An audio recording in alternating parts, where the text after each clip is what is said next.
Dear students, हमने अभी जो डिस्कशन कवर किए थे उसमें बात ये आ रही कि मॉडिफिकेशन अगर हम लोग वाईडीएससी में करें तो एक मॉडिफिकेशन आपके पास ऑब्लिक इंसिडेंस का आता है ना। तो देखा जाए ऑब्लिक इंसिडेंस को हम लोग क्या बोल सकते हैं। इसको अगर मैं एक छोटे से आर्टिकल में लिखना चाहूँ तो ऐसा कुछ आएगा कि पाथ डिफरेंस है लेकिन बिफोर S1 एंड S2, है ना। तो अगर मैं इसको देखूं तो मैं आपको दो ड्राइंग से बात समझाऊं। तो आपने यहाँ पर एक S1 S2 का प्लेन लिया, सामने बच्चे आपने एक दूसरी स्क्रीन ली, एक कैपिटल डी, और हमें मान के चलने कि भाई वाईडीएससी तो हमारा फॉलो हो ही रहा है। डी स्मॉल डी से बहुत बड़ा है, स्मॉल डी लैम्डा से बड़ा है, जिससे हम एक एक करके चीज़ों को समझें, है ना। तो आपने कहा ठीक है, मैं ऐसे रखूँ इसको, यहाँ पे मेरी सेंट्रल लाइन आ गई। अब अगर मैं ऐसा करूं कि यहाँ पे आपके पास ये पॉइंट आपने अगर देखो आपने बनाया था, ये आपके पास S1 आ रहा था, ये आपके पास S2 आ रहा था, ये आपने लिख दिया ये S1 है, ये S2 है। और लेट्स से आप सोर्स यहाँ पे रखते हैं, है ना। अब सोर्स अगर आप यहाँ पे रखते हो तो मेरे को एक सिंपल सी बात बताओ क्या है कि भाई सोर्स अगर आप ऐसे रखते हो तो जो वेव डेवलप हुई वो यहाँ से ऐसे गई रे, डिस्टर्बेंस S1 पे पहुँचता है, S2 पे पहुँचता है।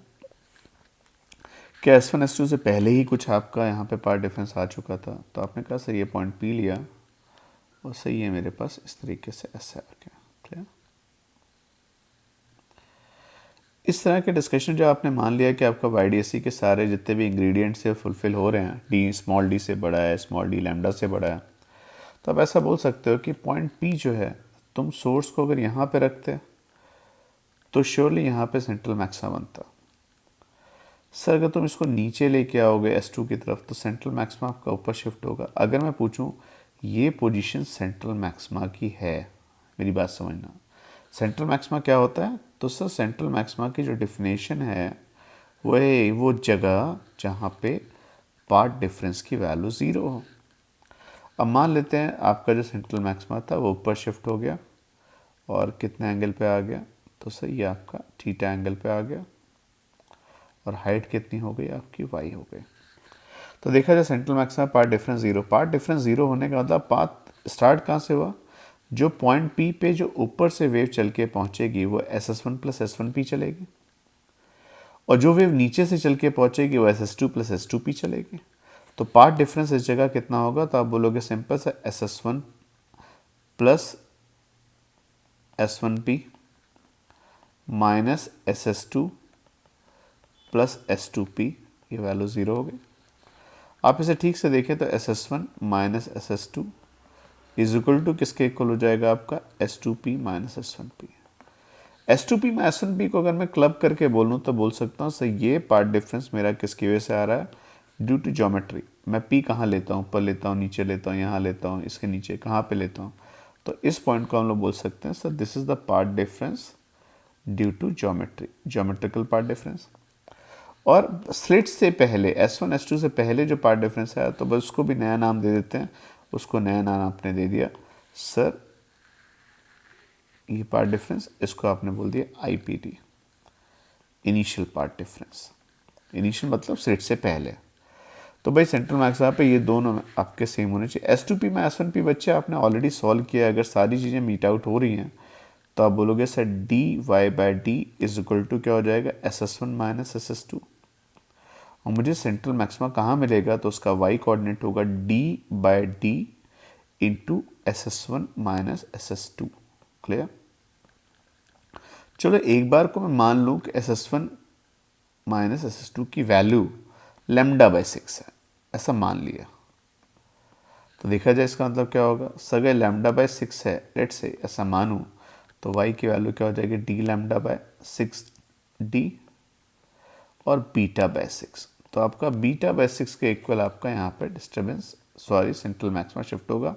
हाँ, फिर उसके आगे first maxima, second maxima, third maxima, पर जीरोथ मैक्सिमा यहाँ पे आएगा।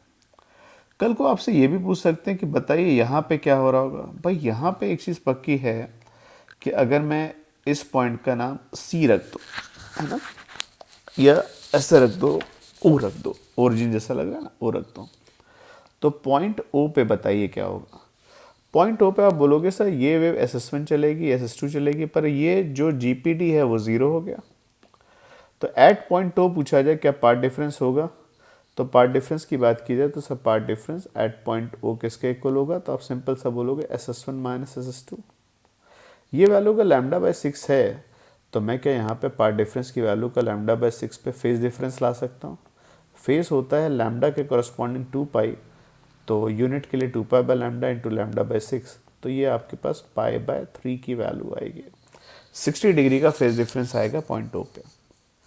अगर मैं यही पॉइंट बच्चे नीचे लूँ इस तरीके से, है ना, पॉइंट बिलो ओ, तो बिलो ओ अगर बात की जाए तो क्या होगा सर, ओ के नीचे जाओगे तो पार्ट डिफरेंस की वैल्यू क्या होगी, ज़रा ध्यान से देखना, मैं तुम्हें बोलूँ तो वैल्यू होगी SS1 plus S1P minus SS2 minus S2P। तो जरा देखा जाए, इसको शॉर्ट करके देखें तो SS1 प्लस S1P, ऊपर वाली वेव चलेगी, नीचे वाली वेव चलेगी SS2 प्लस S2P, है ना, ऐसे आ गया। अब देखो एक बहुत बढ़िया चीज़ आई कि SS1 माइनस SS2, ठीक है, प्लस S1P माइनस S2P, तो अगर इसे माइनस लिखोगे तो वैल्यू S2P माइनस S1P आएगी, जो कि वैल्यू बच्चे आपके S2P माइनस S1P आपको याद है कितना होता था, तो dy/d आता था। क्लियर।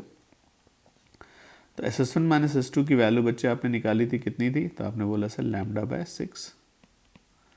ठीक, तो नीचे जब आप पहुंचोगे बच्चे तो y कोऑर्डिनेट की वैल्यू जब देखा जाए तो आपका y कोऑर्डिनेट नीचे निगेटिव आएगा। तो अगर कोई पॉइंट पूछे कि सर बताइए वहाँ पे पार्ट डिफरेंस की वैल्यू कितनी है, तो आप बोलोगे सर पहले के हिसाब से λ/6 ही चल रहा है, और जब नीचे पहुँचोगे तो भी ये ज़्यादा आ जाएगा। तो आपका नेट पार्ट डिफरेंस नीचे वाले पॉइंट्स पे, बिलो पॉइंट जो नीचे वाले पॉइंट पे हैं, उनको λ/6 माइनस dy/d लिखो, और क्योंकि y नेगेटिव होगा तो अपने आप ही value d/d into mod y लिख दीजिए। तो लोअर पॉइंट्स के लिए क्या होगा, अपर पॉइंट्स पे होगा λ/6 माइनस dy/d, है ना। सेंट्रल पॉइंट पे क्या होगा, ओनली λ/6, और बिलो जो होगा λ/6 प्लस dy/d, जहाँ y पॉजिटिव के साथ रखेंगे।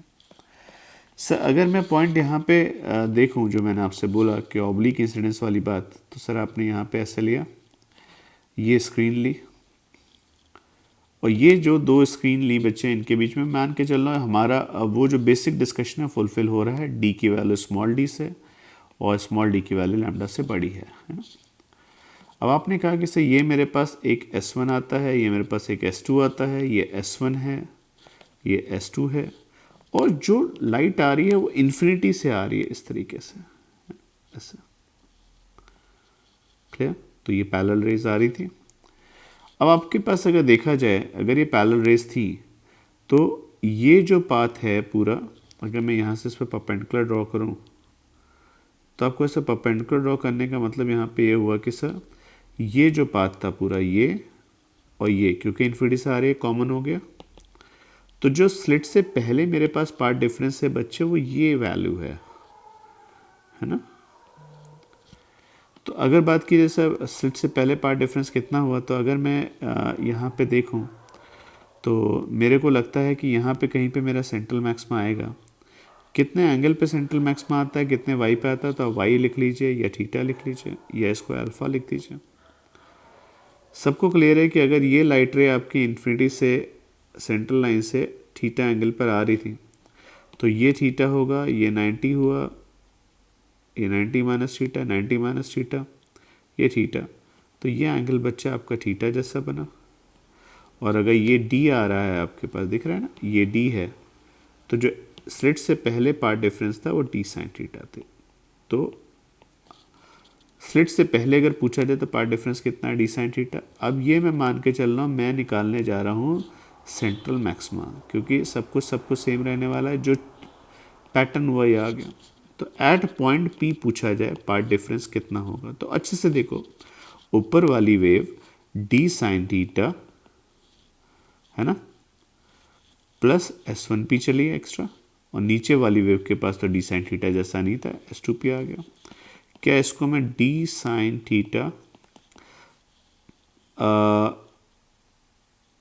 इसे माइनस S2P माइनस S1P में लिख सकता हूँ, और हमारी फिजिक्स में D sine theta minus D sine alpha जैसा आएगा। क्लियर? तो पॉइंट P पे को पूछे सर क्या मुझे सेंट्रल मैक्सिमा मिल सकता है? सेंट्रल मैक्सिमा मिलने का मतलब होगा जहाँ पे पार्ट डिफरेंस 0 हो और जहाँ पे अल्फा इक्वल टू थीटा हो। इसका मतलब अगर तुम्हारे पास ये वैल्यू तुमने ऑब्लिक डाली है, देखो लाइन ऐसे आई है, तो ये सेंट्रल मैक्सिमा ऊपर शिफ्ट हो जाएगा। कितने एंगल से? जितना तुम लाइन को टिल्ट करोगे उतना। मान लो लाइन टिल्टेड नहीं है तो सेंट्रल मैक्सिमा यहाँ पे आएगा, और लाइन टिल्ट करिए इस तरीके से डाउन तो थीटा इक्वल टू अल्फा। जितने एंगल पे लाइट को टिल्ट करोगे उतना सेंट्रल मैक्सिमा ऊपर शिफ्ट होगा। ये अगर 1 डिग्री होगा तो ये 1 डिग्री। सर एंगल 1 डिग्री क्यों? बेटा एंगल स्मॉल लेना होगा ना, क्योंकि हमें फ्रिंज विड्थ वाला कॉन्सेप्ट भी लगाना है। अगर एंगल लार्ज लिया तो भाई ठीक है, तुमने 30 डिग्री पे जुमा तो ये भी 30 डिग्री पे चला जाएगा। फिर आपका डी वाई बाई डी, जहाँ पे वाई की वैल्यू डी, जहाँ टैन थीटा लिखना था टैन थीटा साइन थीटा, वो वैलिड नहीं होगा। तो alpha equal to theta central maxima. Sir वो जो ओरिजिन था वहाँ पे क्या हाल होगा? ओरिजिन पे तो एट ओ अगर पूछा जाए तो सिंपल सी बात पूछो, पार्ट डिफरेंस क्या होगा? ऊपर वाला कितना चल के आएगा? D sine theta plus S1P minus S2P। ज़रा ध्यान से देखिएगा, पॉइंट ओ पे S1P और S2P बेसिकली S1O S2O होगा, है ना? तो S1P और S1O S2O ये कैंसिल हुआ, तो इस पॉइंट पे पार्ट डिफरेंस की वैल्यू कितनी होगी? D sine theta. और अगर बच्चे मैं बिलो ओ जाऊं तो पार्ट डिफरेंस की वैल्यू कितनी हो जाएगी? तो डी साइन थीटा। टेक्निकली तुम देखोगे ऊपर वाले एंगल को तुम प्लस अल्फा रख रहे तो नीचे वाले को माइनस अल्फा, तो नीचे वाले पॉइंट के लिए आपका आंसर हो जाएगा D sine theta plus D sine alpha. Alpha lower side के एंगल के लिए था, क्योंकि ये अल्फा माइनस में लिखते तो डी साइन अल्फा, यहाँ पे अल्फा माइनस होता तो प्लस में कन्वर्ट हो गया। तो लोअर पॉइंट के लिए D sine theta plus D sine alpha होगा। आप लॉजिक भी समझ सकते हो, अगर नीचे वाले पॉइंट के लिए तुम आओगे तो ये आएगा, तो भाई तुम ज्योमेट्री के हिसाब से भी ऊपर ज़्यादा चले डी साइन अल्फा, और इधर से भी, तो नेट पार्ट डिफरेंस कितने का हो गया? D sine theta plus D sine alpha. तो भाई वहाँ पे कहाँ पे फर्स्ट मैक्सिमा बनेगा? जहाँ फर्स्ट मैक्सिमा बनेगा D sine theta plus D sine alpha equal to lambda होगा। जहाँ सेकंड मैक्सिमा होगा वह D sine theta plus D sine alpha equal to 2 lambda होगा। ये आपको सोचना पड़ेगा। तो ऊपर वाले पॉइंट पे अगर देखो तो लड़ाई हुई है किसकी? IPD और GPD की। सेंट्रल मैक्सिमा पे IPD ही है, और लोअर पॉइंट पे अगर जाओगे, है ना, तो पक्की बात है सेंट्रल मैक्सिमा पे आप बोलोगे IPD और GPD एक दूसरे को कैंसिल आउट कर गए, है ना, और जो पॉइंट O आया था आपके पास वहाँ पे केवल आपके पास IPD था, इनिशियल पार्ट डिफरेंस, और लोअर पॉइंट पे तो IPD और GPD क्या हो रहे हैं बच्चे? ऐड हो रहे हैं। तो इस बात को थोड़ा सा आप सोच समझ के चलेंगे तो ये मॉडिफिकेशन समझ सकते हैं। ये दोनों ही मॉडिफिकेशन इस बात पे हैं कि स्लिट से पहले आपने कुछ ऐसा किया है जिससे एक वेव कम और एक वेव ज़्यादा चल रही है। ओके, तो ये मैंने आपका एक मॉडिफिकेशन डिस्कस किया यहाँ पे, जिसमें ऑब्लिक इंसिडेंस या फिर आप सोर्स को एसिमेट्रिक पोजीशन पे रखते हैं, एक से दूर और एक से पास। तो स्लिट से पहले के पार्ट डिफरेंस को हमने यहाँ पे डिस्कस किया। नेक्स्ट मॉडिफिकेशन नेक्स्ट पार्ट में डिस्कस करेंगे।